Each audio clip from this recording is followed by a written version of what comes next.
Hello friends, स्वागत है आपका अमन एजुकेशन में। हमारा पहला लेक्चर अपलोड हो चुका है बिहार पॉलिटी में, और उस लेक्चर में हमने मैप को बिल्कुल डिटेल में एक्सप्लेन किया था। ठीक है, ये हमारा बिहार विशेष का दूसरा वीडियो है। बिहार विशेष का दूसरा वीडियो है।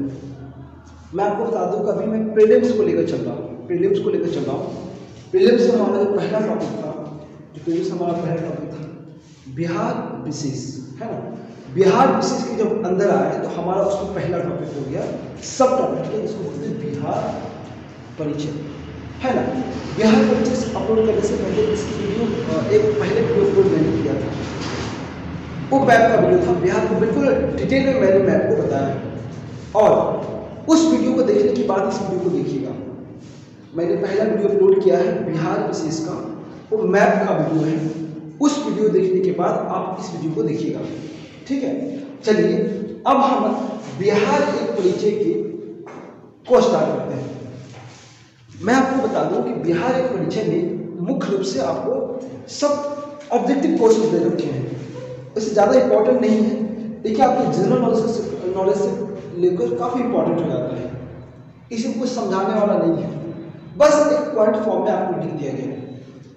कम से कम 100-150 पॉइंट है, लेकिन हमने कुछ पॉइंट्स को ले लिया, इंपॉर्टेंट पॉइंट को, जिसको हम आराम से समझाते हुए आगे बढ़ेंगे। आपको पीडीएफ फाइल मिल जाएगा, आप वहां से याद कर लीजिएगा। याद करने वाला टॉपिक है बेसिकली, ठीक है। जैसे जैसे हम आगे बढ़ेंगे बिहार विशेष को लेकर, उसमें सारा टॉपिक्स को हम एक्सप्लेन कर देंगे। लेकिन फिलहाल जो है बिहार परिचय में मैंने ऑब्जेक्टिव क्वेश्चन को मैंने ले लिया है, ऑब्जेक्टिव वन लाइनर ऑब्जेक्टिव को मैंने ले लिया है, ठीक है। तो आप लोग को पीडीएफ मिल जाएगा, वहां से आप कर लीजिएगा। जो भी चीजें 100-150 वन लाइनर होगा उसको आप कर लीजिएगा, वन लाइनर पॉइंट। चलिए स्टार्ट करते हैं इस वीडियो को। ये हमारा दूसरा वीडियो है, ठीक है। आप लोग जो भी स्टूडेंट या जो भी लोग चैनल को सब्सक्राइब नहीं किए हैं, वो चैनल को सब्सक्राइब कर लीजिए, ताकि हम जल्द से जल्द आपके साथ में लाइव क्लास के साथ जुड़ सकते हैं।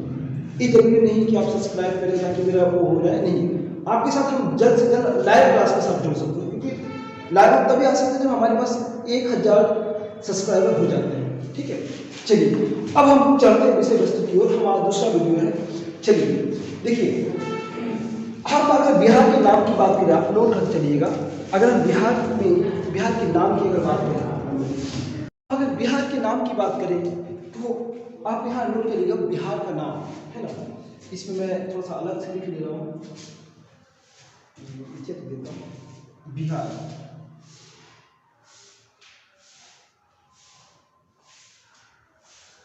है ना। अगर बिहार का नाम देखें तो बिहार का नाम बिहार कैसे पड़ा, इस शब्द पे हम आपको कुछ बताता हूँ। बिहार में बौद्ध भिक्षु रहते हैं, है ना, रहते थे। काफी प्राचीन कालीन बौद्ध भिक्षु काफी ज्यादा यहाँ पर रहे हैं बौद्ध भिक्षु। और जहाँ पर जिस स्थान पर बौद्ध भिक्षु रहते थे, है ना, उस स्थान को कहते हैं बिहार। क्या कहते हैं? बिहार, है ना। जिस स्थान पे, जिस जगह पे बौद्ध भिक्षु रहते हैं, उस स्थान को हम बिहार कहते हैं। और बिहार में सबसे ज्यादा मात्रा में बौद्ध भिक्षु लोग रहते थे, इसलिए इसका नाम बिहार से क्या पड़ गया, बिहार से, ठीक है। आप जो भी है इंपॉर्टेंट पॉइंट का नोट करके चलिएगा। ये तो बस इंट्रोडक्शन वीडियो है, उसके बाद हम एक्सप्लेनेशन का वीडियो डालेंगे। ये हमारा दूसरा वीडियो है, और कोई इसमें करने कोई चीज नहीं, अब ध्यान से देख चलिएगा। ये है बिहार। बिहार का मतलब होता है जहाँ पे भिक्षु रहते थे, बौद्ध भिक्षु, उसको बिहार कहते हैं। बिहार का मतलब होता है जगह, रहने वाला जगह, है ना। जैसे कि आप देखते हैं कि दिल्ली में आप बौद्ध नेहरू बिहार है, ठीक है। अलग अलग बिहार आपको देखने को मिलेगा दिल्ली में, तो वहाँ पे आवास ज़्यादा होता है, उसको बिहार कहते हैं। क्या बोलते हैं? बिहार कहते हैं। और इस बिहार से जो है बिहार का नाम पड़ता है। यहाँ तक क्लियर हो गया? चलिए, मतलब कि जहाँ पे लोग रहते हैं, या प्राचीन काल में जहाँ बौद्ध भिक्षु रहते थे, उसको हम बिहार के नाम से जानते हैं, उसको हम पार्टिकुलर बिहार नाम देते हैं। और इस बिहार के नाम से हमारा बिहार का नाम क्या पड़ गया? बिहार पड़ गया। ये हमारा बिहार के नाम का इतिहास है। आगे देखते हैं कि बिहार राज्य की जो स्थापना हुई 22 मार्च 1912 में। बिहार राज्य की जो स्थापना हुई 22 मार्च 1912 में। ध्यान रखिएगा कि 22 मार्च को बिहार स्थापना दिवस मनाते हैं। बिहार स्थापना दिवस को मनाते हैं, तो 22 मार्च को आपको बिहार स्थापना दिवस मनाते हैं। और 1912 में बिहार राज्य की स्थापना हुई थी। हम आपको बताएंगे कि बिहार राज्य की स्थापना का मतलब क्या हुआ। हम जैसे इस टॉपिक को आगे लेकर चलेंगे, हम सीक्वेंस में आपको बिल्कुल डिटेल बताना चलेंगे, ठीक है। चलिए, अगर हम बिहार की उत्तर से दक्षिण की लंबाई की बात करें, उत्तर से दक्षिण की लंबाई अगर बात करें तो यहाँ पे 345 किलोमीटर हो जाता है। कितना? 345 किलोमीटर हमारा बिहार से उत्तर से दक्षिण की अगर लंबाई की बात करें तो 345 किलोमीटर हो जाता है। क्या रहता है? 345 किलोमीटर, 3 4 5, ये आसानी से याद हो सकता है, 3 4 5 ना है। चलो, है ना।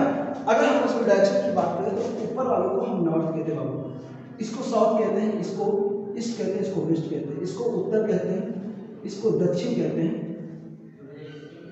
और इसको पश्चिम कहते हैं, और इसको पूरब कहते हैं। ठीक है, ध्यान रखिएगा डायरेक्शन को, क्योंकि बहुत सारे लोगों को डायरेक्शन उसको मालूम नहीं रहता है। तो आप डायरेक्शन ध्यान से देखिएगा। हम नॉर्थ को ऊपर वालों को उत्तर कहते हैं, नॉर्थ में उत्तर उत्तर उत्तर कहते हैं, ठीक है। साउथ में जो रहता है उसको दक्षिण कहते हैं, और ईस्ट में जो रहता है उसको हम पूरब कहते हैं, और इस साइड वालों को वेस्ट या मतलब पश्चिम कहते हैं। यहाँ तक ध्यान हो गया। तो 4 5 जो है हमारा जो नॉर्थ से साउथ की हमारा जो है लंबाई हो जाएगा, ठीक है। आगे देखते हैं, पूरब से पश्चिम में जो बिहार की जो लंबाई है कितना है? 483।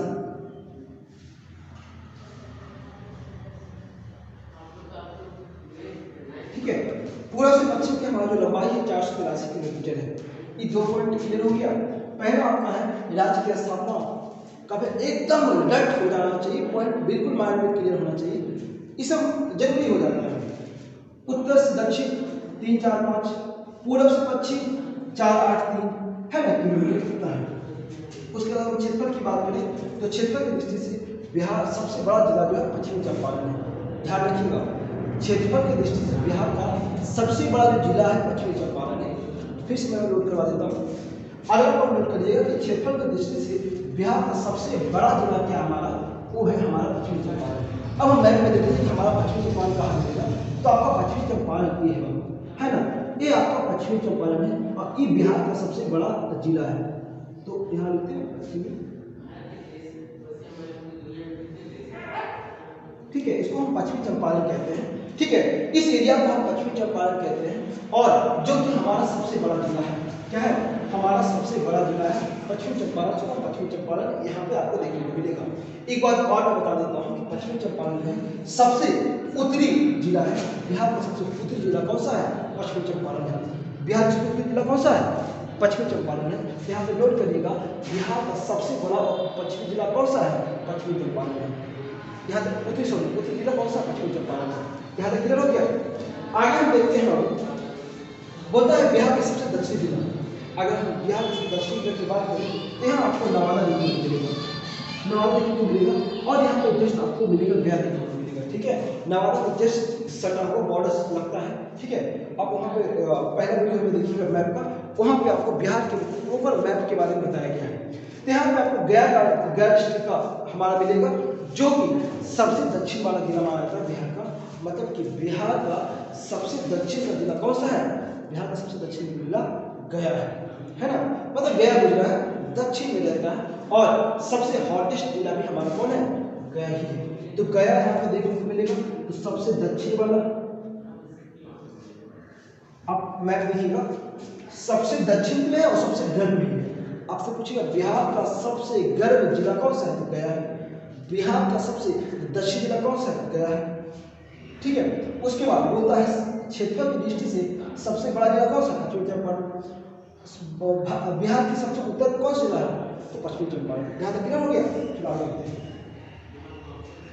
देखिएगा, सबसे पश्चिमी जिला हमारा कौन सा है? तो पश्चिमी जिला जो हमारा है, सबसे पश्चिमी जिला हमारा कैमूर मिलेगा। क्या मिलेगा? कैमूर। यहाँ पे आपको कैमूर मिलेगा, ठीक है। सबसे पश्चिमी जिला हमारा कैमूर मिलेगा, और कैमूर यहाँ पे आपको देखने को मिल जाएगा, ठीक है। मतलब सबसे पश्चिम में कौन सा है? कैमूर है। सबसे पश्चिम में कैमूर है। और यहाँ पे एक बार और बता देते हैं कि यहाँ पे जो सबसे पूरब में आपको जिला मिलेगा किशनगंज,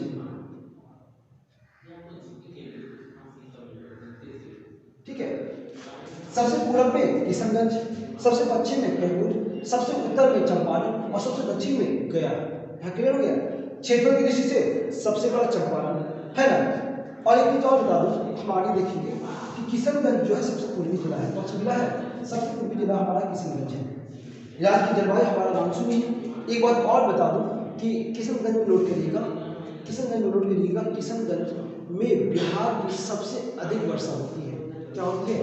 फिर से सुनिएगा, किशनगंज में बिहार में सबसे अधिक वर्षा वाला जिला है ना।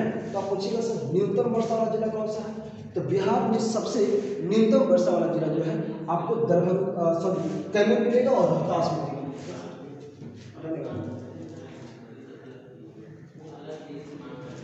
ठीक है, तो सबसे अधिक वर्षा वाला जिला किशनगंज है। ठीक है, सबसे अधिक वर्षा वाला जिला किशनगंज और सबसे कम वर्षा वाला जिला कैमूर और रोहतास। जस्ट यहाँ पे मिलेगा रोहतास। ठीक है, ये रोहतास देखने को मिल जाएगा। कैमूर और रोहतास सबसे न्यूनतम वर्षा वाला जिला और किशनगंज सबसे अधिकतम वर्षा वाला जिला। मतलब अच्छा, इसको याद करने का सबसे अच्छा उपाय है, यहाँ पे किसान रहते हैं, किसानों को पानी की जरूरत होता है, इसलिए किशनगंज में सबसे ज़्यादा पानी पड़ता है ना।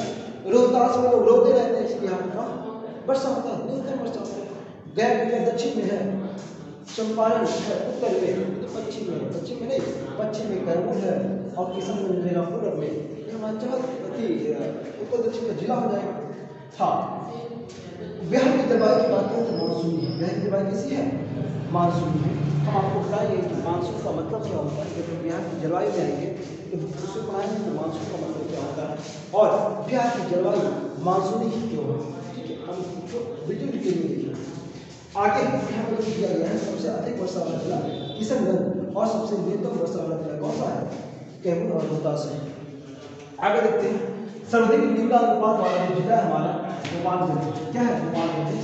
सबसे अधिक जो लिंगानुपात का मतलब होता है सिद्धिया जानिए कि 1000 लड़कों में कितनी लड़कियां हैं। तो ऐसा बोला जाता है कि 1000 लड़कियों में जो बिहार में लिंगानुपात है 936 है। कितना है? 936 है।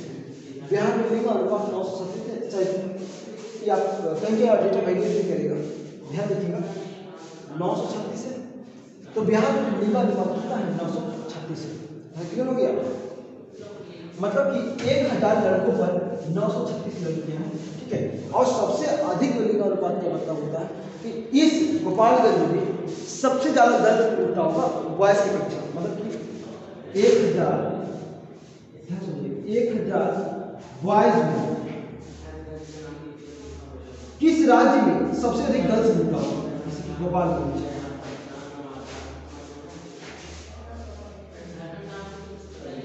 गोपालगंज में जो है 1000 बॉयज में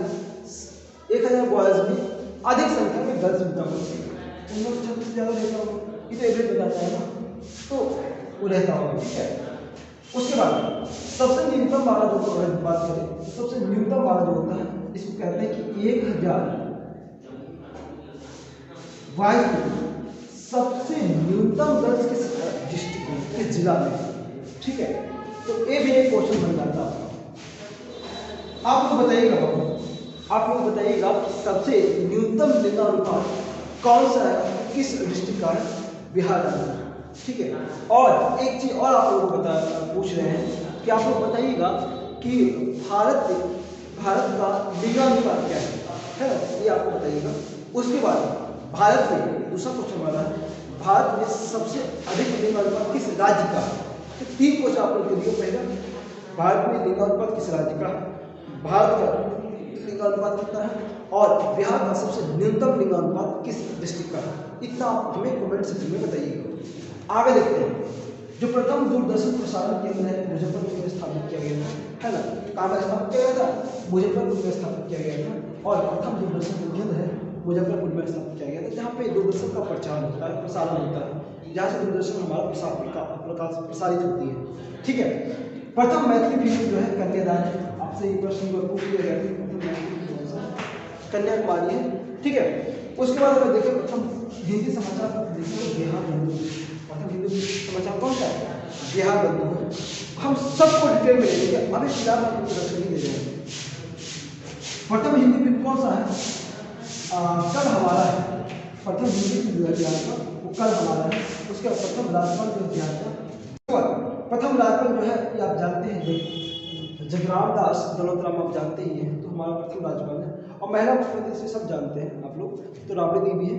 उसके बाद यहाँ पे मुस्लिम मुख्य सीएम की बात करें तो यहाँ पे अब्दुल गफूर है। मुस्लिम सीएम की बात करें तो अब्दुल गफूर है। उसके बाद राजकीय मछली माँ अंगूर है, बैल आपका राष्ट्रीय पशु हो जाएगा। उसके बाद पीपल जो है आपका राष्ट्रीय वृक्ष, राजकीय वृक्ष है। और उसके बाद राजकीय हमारा भाषा हिंदी है। एक मुख्य रूप से आपका जो मेन टॉपिक है वो मैंने बना दिया है, ठीक है। इस टॉपिक्स को आप बिल्कुल एज ए कंटेस्ट कर लीजिए, क्योंकि जनरल नॉलेज के दृष्टि से काफ़ी इंपॉर्टेंट है। इससे प्रीलिम्स में तो क्वेश्चन नहीं आता है, एक आप क्वेश्चन आएगा वैसे नहीं के बराबर आता है, लेकिन मेंस में आप लेकिन आपको इंटरव्यू में काम देगा, क्योंकि लोग फैक्ट कभी कभी पूछ लेते हैं, तो आपका इंटरव्यू में काफ़ी इंपॉर्टेंट हो जाता है हिसाब में, ठीक है। मैं इसमें जस्ट 20 से 25 ही लिखा हूँ, लेकिन आपको पीडीएफ में 100 से अधिक लिखा हुआ रहेगा। आप उसमें आराम से उसे पढ़कर, जब हमारा क्यूज जब सेक्शन स्टार्ट होगा, जब हमारा सेट प्रैक्टिस स्टार्ट होगा, तो उसमें पार्टिसिपेट करके इसकी यूज़ कर सकते हैं। यहाँ तक क्लियर हो गया? चलिए अब हम मिलते हैं नेक्स्ट वीडियो में। नेक्स्ट वीडियो में मिलते हैं अगले टॉपिक के साथ, और बिहार विशेष के हमारा अगला टॉपिक, ठीक है। ये हमारा दूसरा लेक्चर समाप्त हो गया। अब हम बढ़ेंगे तीसरे लेक्चर की तरफ।